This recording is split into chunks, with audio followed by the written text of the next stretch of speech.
This channel does not promote any violent, harmful, or illegal activities. All content provided by this channel is meant for an educational purpose only. বিহারে NDA নিরঙ্কুশ সংখ্যাগরিষ্ঠতা অর্জনের বিরুদ্ধে তোপ দাগলেন CPIM এর সর্বভারতীয় নেত্রী বৃন্দা কারাত। শনিবার হাওড়া ময়দানে পশ্চিমবঙ্গ মহিলা গণতান্ত্রিক সমিতির এক প্রকাশ্য জনসভায় তিনি যোগ দিয়েছিলেন। এদিন তিনি বলেন, বিজেপি একের পর এক নির্বাচন বিধি লঙ্ঘন করলেও নির্বাচন কমিশন হস্তক্ষেপ করেননি। নির্বাচন কমিশনের উচিত ছিল সবার জন্য একই ধরনের নিয়ম ঠিক করা, কিন্তু বাস্তবে তা হয়নি। এক্ষেত্রে ভোটের আগে প্রচুর টাকা বিলি করা হয়েছে, আর 5 বছর ধরে তা লুট করা হবে। সেক্ষেত্রে সংসদীয় গণতন্ত্রের ভবিষ্যৎ কী? তিনি আরও বলেন, বিহারে আগেই এসআইআর করে গরিব মানুষকে আতঙ্কিত করেছিল। তারপর বিজেপি নির্বাচন বিধি ভঙ্গ করে। তা সত্ত্বেও মহাগঠবন্ধন জোটের ভোট বিশেষ কমেনি। তবে ভোটের ফলে স্পষ্ট জাতপাতের রাজনীতির সুফল পেয়েছে এনডিএ। বিহারের ভোটের ফলে এ রাজ্যে কোনো প্রভাব পড়বে কিনা সেই প্রশ্নের উত্তরে বৃন্দা কারাত বলেন, দুটি রাজ্যের রাজনৈতিক পরিস্থিতি সম্পূর্ণ আলাদা। তবে বিজেপি সরকারের মতো এখানেও টিএমসি সরকার একইভাবে মানুষের ওপরে বুলডোজার চালাচ্ছে। এখানে তৃণমূলের একমাত্র বিকল্প বামফ্রন্ট। পরিবর্তন হবে কিনা সেটা বলা যাবে না, তবে সিপিএম লড়াইয়ের ময়দানে আছে। এখানে কংগ্রেস বা অন্য কোনো দলের সঙ্গে ভোটের আগে জোট হবে কিনা সে প্রসঙ্গে তিনি বলেন, সেটা আমার পক্ষে বলা সম্ভব নয়। এখানকার দলীয় নেতৃত্ব সেটা ঠিক করবে। বিহারের ভোটের যে ফলাফল, তাতে মহিলারা যে গুরুত্বপূর্ণ ভূমিকা পালন করেছে তা অস্বীকার করা যাবে না। তিনি বলেন, মহিলা ভোটকে অনেকে কম গুরুত্বপূর্ণ বলে মনে করত, তবে তাদের কাছে একটা বার্তা অবশ্যই পৌঁছে গেছে। আমি বাবলু শেখ, আপনাদের সঙ্গে একটু খবর।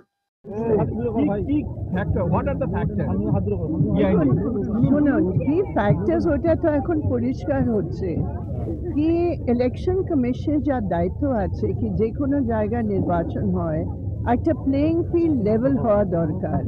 এখানে আমরা দেখেছি কি ইলেকশন কমিশন পুরোপুরি বিজেপি যত নিয়ম ভঙ্গ করেছে, যত ভায়োলেশন করেছে, সেটা ইলেকশন কমিশন কিছুতেই ইন্টারভিন করেনি। আর এটা যদি বিহারে দেখা যায় তাহলে এটা শুধু বিহারের কথা নয়, এটা তো আমাদের পুরো পার্লামেন্টারি ডেমোক্রেসির নিয়মগুলোর ভায়োলেশন হচ্ছে।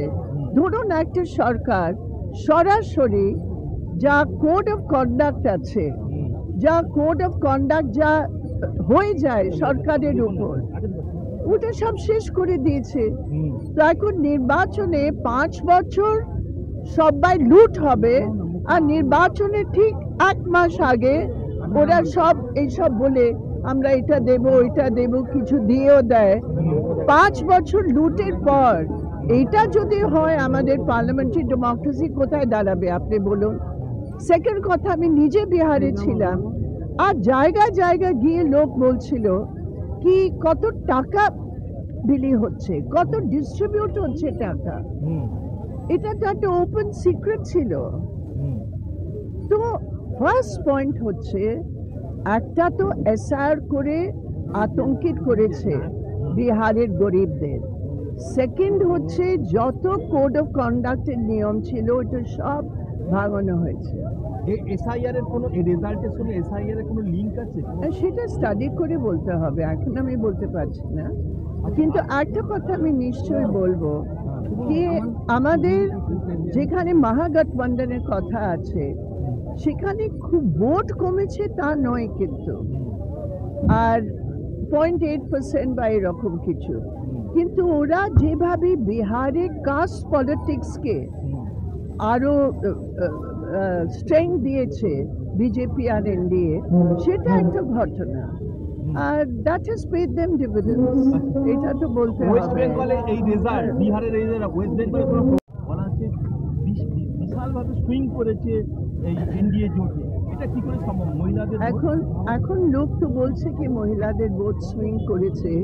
এটা ঠিক কি যেখানে 71% মেয়েরা ভোট দিয়েছে, 8% মোর দেন পুরুষ, তো নিশ্চয়ই মেয়েদের ভোটে একটা বিরাট প্রভাব পড়েছে।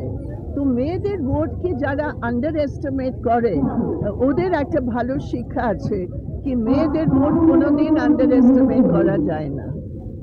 পুরোপুরি রাজনৈতিক পরিস্থিতি আলাদা আছে।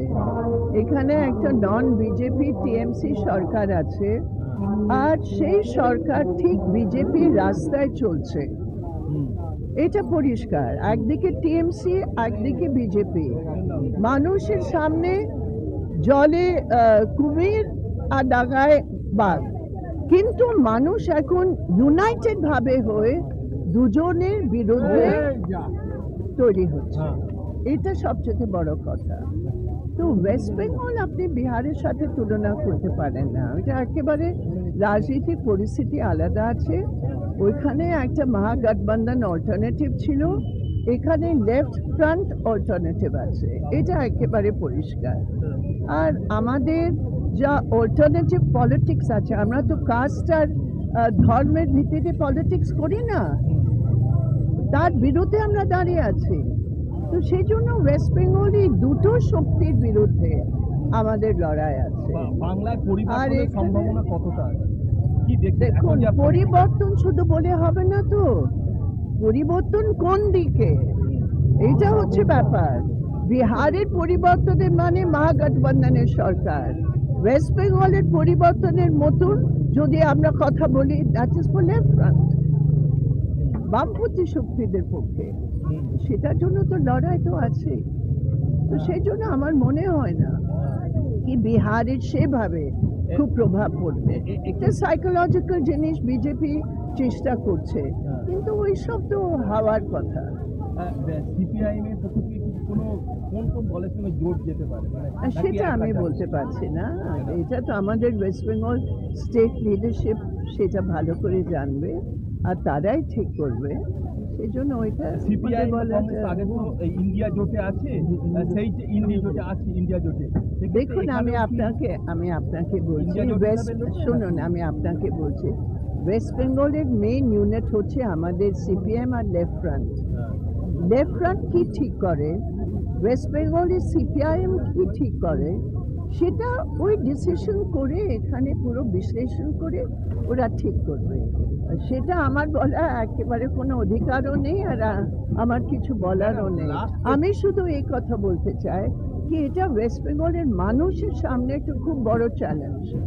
ওয়েস্ট বেঙ্গল আমাদের ইতিহাসে একটা মডেল ছিল for secularism, democracy and social justice. ওইটা মমতা ব্যানার্জি একেবারে শেষ করে দিল, শেষ করে দিয়েছে। যদি কোনো বুলডোজার চলেছে ওয়েস্ট বেঙ্গলে, সেটা মমতা ব্যানার্জি বুলডোজার চালিয়েছে বিজেপির নমুনাতে। তো তার বিরুদ্ধে আমাদের দাঁড়িয়ে লড়তে হবে। ম্যাডাম লাস্ট প্রশ্ন,